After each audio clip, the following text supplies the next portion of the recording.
السلام علیکم۔ Bed boys by حرین Fatima, قسط نمبر 14۔ مری پہنچتے ہی ایک ٹھنڈی ہوا کے جھونکے نے ان سب کا استقبال کیا اور وہ سب لوگ کچھ دیر آرام کرنے کے خیال سے اپنے اپنے رومز کی جانب چل دیے تاکہ تھوڑی دیر آرام کر کے اپنی تھکاوٹ اتار سکیں اور بعد میں باہر جا کر انجوائے کر سکیں۔ ماہا، ملیحہ اور مہنور ایک روم میں اسٹے کر رہی تھیں، جبکہ ریحان، ساحر اور دانش ایک روم میں ان سب کے کمرے میں آمنے سامنے ہی تھے، وہ بھی ریحان کے اصرار کرنے پر۔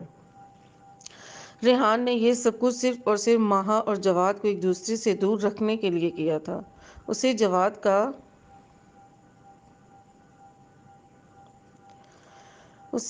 جواد کا ماہا کے آس پاس رہنا ناگوار گزرتا تھا۔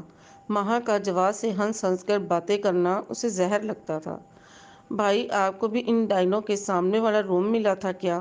دیکھو کیسے لاؤڈ والیوم پر گانے سن رہی ہیں، جیسے پوری مری کے لوگوں کو سنانے ہوں۔ نیند کی بینڈ بجا کر رکھ دی ہے، پتہ نہیں کب ان لوگوں سے چھٹکارا ملے گا۔ اس سے تو اچھا تھا ہم لوگ گھر پر ہی رہتے، یہاں نہ ہی آتے۔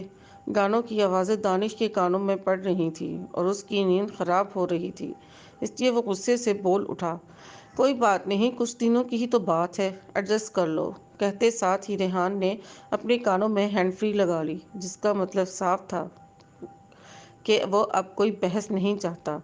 برو سے تو اب ان تینوں بہنوں کے بارے میں کچھ بھی کہنا فضول ہے۔ دانش نے غصے سے کشن اٹھا کر کانوں پر رکھ لیا اور سونے کی ناکام کوشش کرنے لگا۔ ساحر تو پہلے ہی کانوں میں روئی ٹھونس کر بڑے سکون سے سو رہا تھا۔ سونگ سننے کی عادت تو ان تینوں کو بھی نہیں تھی، انہوں نے بھی یہ سب بس ان تینوں بھائیوں کو تنگ کرنے کے لیے کیا تھا۔ چلو یار، اب ہم بھی تھوڑی ریسٹ کر لیں۔ وہ تینوں بھی تھوڑی دیر ریسٹ کرنے کے ارادے سے لیٹ گئیں۔ ماہا نے ابھی آنکھیں بند ہی کی تھی کہ اس کے سامنے ریحان کا مسکراتا ہوا گنگناتا ہوا چہرہ آنے لگا۔ اسے ابھی بھی یہی لگ رہا تھا کہ ریحان نے وہ گانا اسی کے لیے گایا ہو، لیکن وہ میرے لیے گانا گائے گا کیوں؟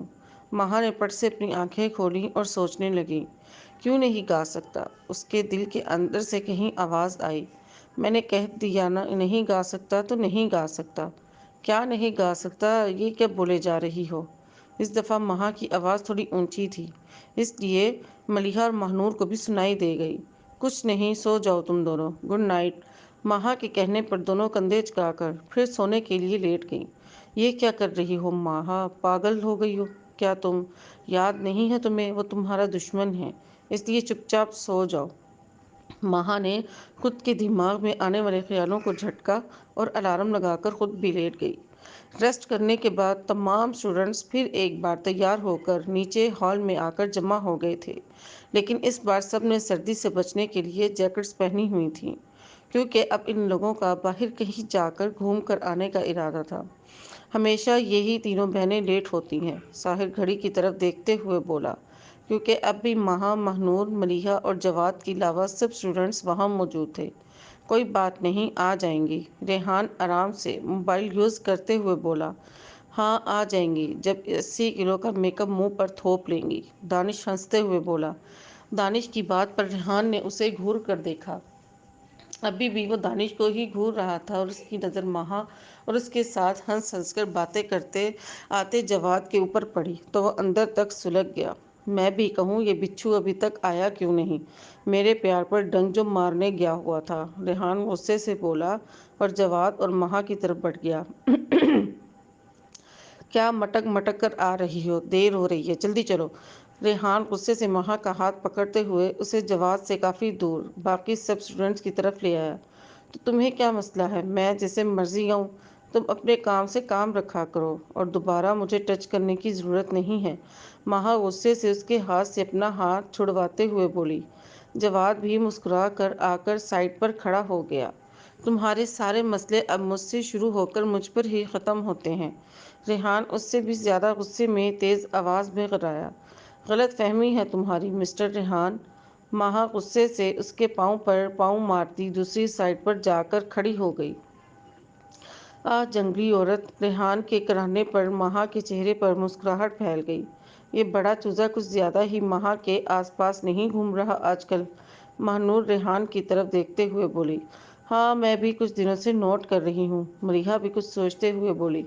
چلو چھوڑو، مہا خود ہینڈل کر لے گی۔ رات تو لوگ دوسروں کا خون چوستے ہیں، اس لیے صبح لیٹ آنکھ کھلتی ہے اور اپنی وجہ سے دوسروں کو بھی لیٹ کرواتی ہیں۔ ساحر ان دونوں کو اپنی طرف آتے دیکھ کر بولا۔ کہو تو تمہارا بھی پی لوں؟ مریحا دونوں ہاتھوں ساحر کی طرف کرتے ہوئے بولی۔ اس کے لمبے لمبے ناخن دیکھ کر ساحر اس سے 2 قدم دور ہوا، ورنہ کوئی شک نہیں تھا وہ اسے ناخن مار ہی دیتی۔ میں نے صحیح کہا تھا، تم ہو ہی چڑیل۔ ساحر نے اس کے لمبے ناخنوں پر طنز کیا۔ تم جیسے فضول سانڈ کے منہ لگ کر مجھے اپنا موڈ خراب نہیں کرنا۔ ملیحا اپنے ناخنوں پر پھونک مارتے ایک ادا سے آگے کی جانب چل دی۔ سانڈ ہوگی تم خود، میں تو الحمدللہ بہت ہینڈسم ہوں، اور تم جیسی کو منہ لگائے بھی کون؟ زہر کو کوئی بھی منہ نہیں لگاتا۔ ساحر بھی بدلہ لیتے ہوئے بولا۔ بھائی چلی گئی ہے اور اب سنانے کا فائدہ؟ سنانا ہی تھا تو اسی وقت سناتے، تم تو چپ ہی رہو۔ جاؤ دیکھو برو کو ابھی تک موبائل لے کر آئے یا نہیں۔ ریحان جو کہ اپنا موبائل کمرے میں بھول گیا تھا، واپس لینے گیا ہوا تھا اور باقی سب اس کے واپس آنے کا انتظار کر رہے تھے۔ جب ریحان کو کافی دیر ہو گئی تو ساحر نے اسے دیکھ کر آنے کا کہا۔ دانش گزر کر جا رہا تھا جب مہنور نے اسے منہ چڑھایا۔ بدلے میں دانش بھی اسے گرے کلر کی ٹڈی بول کر آگے کی جانب چل دیا۔ آج ان تینوں نے گرے کلر کے موٹے گرم ڈریس زیب تن کیے ہوئے تھے۔ اچھا خاصا تو قد ہے میرا، پتہ نہیں پھر بھی یہ منحوس مجھے ٹڈی کیوں کہتا رہتا ہے۔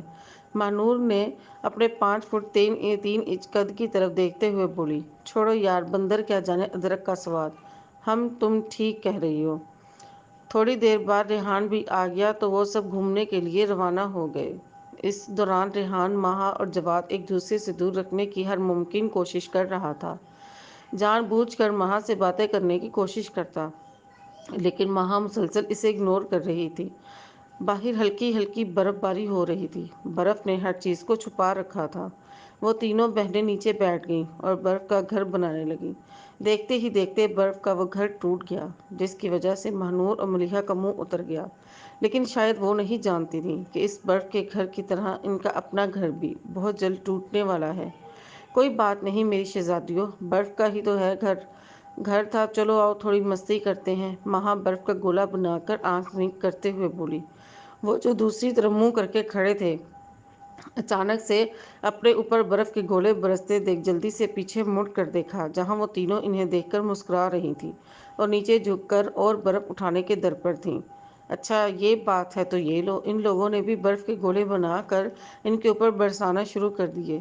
اب وہ لوگ مسلسل ایک دوسرے کے اوپر برف کے گولے بنا کر برسا رہے تھے اور آگے پیچھے بھاگ رہے تھے۔ مہا نے برف کا ایک گولا اٹھا کر ریحان کے دے مارا، جو سیدھا جا کر اس کی ناک پر لگا اور کچھ برف ریحان کی ناک کے اوپر لگ گئی۔ ریحان جیسے برف تھوڑی زور کی لگی تھی، آگے بڑھ کر مہا کو مارنے والا تھا۔ اس کی ہنسی سن کر کہیں اس کی ہنسی میں ہی کھو گیا۔ ہاں ہاں دیکھو کیسے تمہاری ناک لال مرچ جیسی ہو گئی ہے۔ مہا نے اس کی ناک کی طرف اشارہ کیا اور پھر سے ہنسنا شروع کر دیا۔ ریحان نے آہستہ آہستہ سے قدم اس کی طرف لینے شروع کر دیے۔ مسکرانے کی وجہ سے اس کے گلابی ہونٹ اور بھی زیادہ خوبصورت لگ رہے تھے۔ ریحان کے دل نے خواہش کی کہ وہ ایک دفعہ انہیں اپنے ہونٹوں سے چھو کر معتبر کر دے، لیکن فی الحال وہ ایسا کوئی حق نہیں رکھتا تھا، اس لیے اپنے قدم وہیں پر روک لیے۔ ریحان نے آج بہت عرصے بعد مہا کو یوں مسکراتے ہوئے دیکھا تھا اور کہیں اس کی مسکراہٹ میں ہی کھو گیا تھا۔ مہا کی خوبصورتی اور ہنسی نے اس کے اوپر ایک عجیب سا سحر طاری کیا ہوا تھا۔ اگر وہ اسے نظریں نہ ہٹاتا تو ضرور آج کچھ کر جاتا، اس لیے جلدی سے وہاں سے چل دیا۔ محبوب اس ذات کو کہتے ہیں جس کے تقرب کی تمنا کبھی ختم ہی نہ ہو، اپنی ذات سے فنا ہو کر جس کی ذات میں بقا ہونا منظور ہو۔ اوئے ٹڈی تمیز سے، میں نے مارا تو تم نے رونے لگ جانا ہے۔ دانش اپنے بازو پر زور سے لگتی برف دیکھ کر بول اٹھا۔ مہنور اسے منہ چڑھا کر برف کا ایک اور گولا مار کر بھاگ گئی تو دانش نے بھی اس کے پیچھے دوڑ لگا دی۔ دانش نے برف کا گولا اٹھا کر مہنور کی طرف پھینکا، جو کہ کچھ زیادہ ہی زور کر مہنور کی کمر میں لگا، جس سے اس کی آنکھوں میں نمی سی تیر گئی اور چپ چاپ جا کر سائڈ پر بیٹھ گئی، کیونکہ اب اس کی کمر میں ہلکا ہلکا سا درد ہو رہا تھا۔ اس کی آنکھوں میں نمی دیکھ کر دانش کے دل کو کچھ ہوا، اس لیے خود بھی جا کر اس کے تھوڑے سے فاصلے پر بیٹھ گیا۔ سوری، میں تو بس مذاق مذاق میں لگا ہوا تھا، مجھے نہیں پتا تھا تمہیں زیادہ زور کے لگ جائے گا۔ دانش منہ جھکاتے ہوئے بولا، مجھے تمہاری سوری کی ضرورت نہیں ہے، اپنے پاس سنبھال کر رکھو۔ مہنور غصے سے کہتی وہاں سے اٹھ کر چل دی، کیونکہ اس کی کمر کا درد بڑھ رہا تھا۔ صبح بھی اس کی کمر پر بیٹ کی نوک لگی تھی، شاید اس لیے زیادہ درد ہو رہا تھا۔ ملیحہ جو کہ ساحر کو برف کا گولا مار کر بھاگنے لگی تھی، ساحر نے اسے بھاگنے کا موقع ہی نہیں دیا، اسے کلائی سے پکڑ کر اپنی جانب کھینچا، وہ سیدھی اس کے سینے سے آ ٹکرائی۔ ساحر بروقت بیلنس برقرار نہیں رکھ پایا اور دونوں ہی نیچے گرتے چلے گئے۔ تھوڑی دیر تک دونوں ایک دوسرے کی نظروں میں ہی کھو گئے، لیکن ملیحہ جلد ہی خود کو کمپوز کر گئی۔ جنگلی انسان، مجھے بھی گرا دیا۔ ملیحہ اس کے سینے پر کہنی مار کر اٹھ کر کھڑی ہونے لگی، لیکن ساحر نے اسے جلدی سے پکڑ کر پھر سے نیچے کی جانب کھینچا اور خود سائڈ پر ہو گیا۔ ملیحہ دھڑام سے نیچے گری۔ آہ منحوس انسان، اللہ کرے تمہیں کیڑے پڑے، کمر توڑ دی۔ تمہیں عزت راست نہیں تھی، اس لیے ساحر کھڑا ہوتا اپنے ہاتھ جھاڑ کر بولا۔ ساحر نے ملیحہ کے آگے ہاتھ کیا۔ جب وہ پکڑنے لگی تو ساحر نے جلدی سے پیچھے کی طرف کھینچ لیا اور مسکرا دیا۔ ملیحہ کو اس کی مسکراہٹ زہر لگ رہی تھی، اس لیے نیچے سے برف اٹھا کر اس کے منہ پر دے ماری اور خود اٹھ کر کھڑی ہو گئی۔ ساحر بس ملیحہ کو گھور کر رہ گیا۔ ملیحہ پر اس کی گھوری کا کوئی اثر نہیں ہوا، وہ مسکرا کر کندھے اچکاتی مہنور اور مہا کی جانب چل دی۔ ریحان نے اس تمام تر وقت میں جواد کو مہا کے قریب نہیں آنے دیا تھا۔ وہ جب بھی اس طرف آنے کی کوشش کرتا، ریحان مہا کو خود میں مگن کر دیتا تاکہ اس کا دھیان جواد کی جانب نہ جائے۔ ایسے ہی وہ سب لوگ ایک حسین دن گزار کر واپس ہوٹل پہنچ گئے۔ ہوٹل پہنچ کر سب نے کھانا کھایا، چائے پی اور اپنے اپنے کمروں میں چلے گئے۔